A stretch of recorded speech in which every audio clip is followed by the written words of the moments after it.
Welcome to the Slop Farm. Enjoy the video. You begin by making the controller safe and confirming the issue. Power off the Xbox, take out batteries or unplug the USB cable, and open the Xbox Accessories app to document the drift direction. Once done, clear obvious debris with compressed air and gently move the stick in all directions to dislodge loose grit.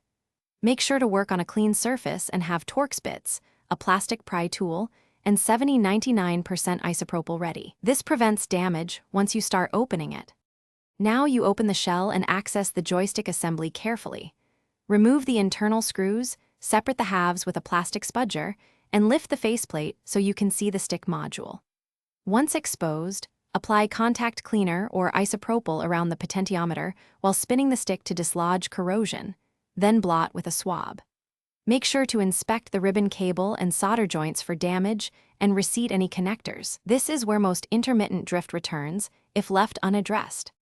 Finish by reassembling the controller, tightening screws evenly, and reinstalling the battery or cable. Plug into your console, update controller firmware, and run a calibration test in the Xbox Accessories app. Adjust dead zone only as a last resort because it reduces precision. If you still see drift after cleaning and calibration, you should replace the analog stick module or seek a warranty repair.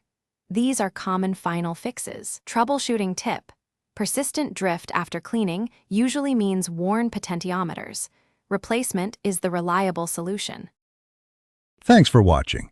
Consider subscribing if we helped you today.